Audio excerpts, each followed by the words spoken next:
Salut à tous, bienvenue dans ce tout nouvel épisode. Aujourd'hui, on va parler d'un sujet qu'on entend un peu de partout. À table, à la télé, dans les débats, au comptoir ou même dans les commentaires YouTube. C'était mieux avant. Cette phrase, on l'a déjà tous entendue. Et peut-être même qu'on se l'est déjà dit. Mais est-ce que c'était vraiment mieux avant?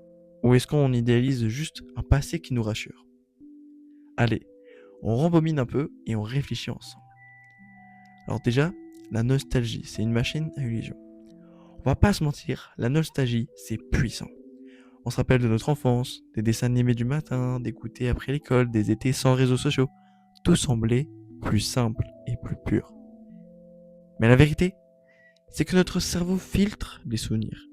Il garde surtout les bons moments et adoucit les galères. C'est pour ça que certaines personnes disent que les années 80 ou 90, c'était le paradis.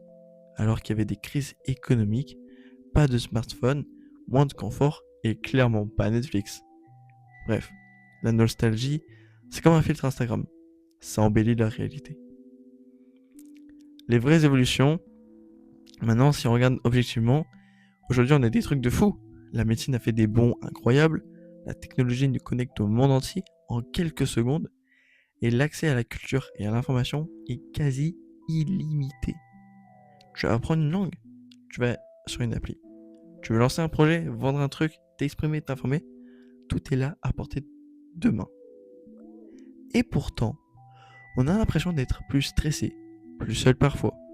Comme si, en gagnant du confort, on avait perdu un peu du lien humain. Avant, on allait frapper chez les voisins. Maintenant, on envoie un DM et on attend qu'il envoie le message. Avant, on vivait dans l'instant, dans le présent.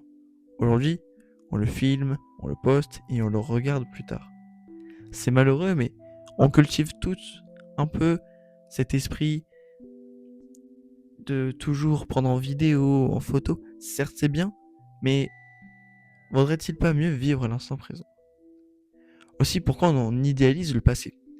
En fait, dire c'était mieux avant, c'est une façon de dire je me sens dépassé aujourd'hui. C'est souvent une réaction face à la vitesse du changement. Les générations se succèdent, les repères évoluent, et certains se sentent largués.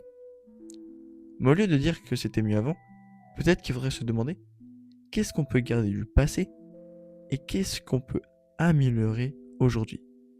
Parce que tout n'était pas mieux. Il y avait plus de racisme assumé, moins de droits pour certaines personnes, moins de liberté sur plein de choses, et surtout pour les femmes. En revanche, il y avait aussi du bon. Plus de patience, plus d'écoute, moins de pression sociale digitale. Alors en conclusion, au fond, peut-être que c'était pas mieux avant, c'était juste différent.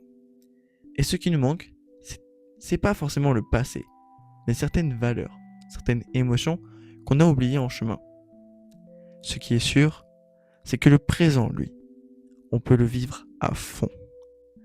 On peut choisir de ralentir, de se reconnecter, de retrouver la simplicité dans un monde complexe. Avant, ce n'est pas une destination, c'est un souvenir. Mais aujourd'hui, c'est ce qu'on en fait. Et c'est peut-être maintenant qu'on peut construire un meilleur plus tard. Alors, merci de m'avoir écouté. Si cet épisode t'a fait réfléchir, partage-le, parle-en autour de toi et surtout, reste curieux du monde qui t'entoure. Allez, à très vite pour un prochain épisode. Sur ce, je vous laisse et n'oubliez surtout pas que vous êtes les meilleurs.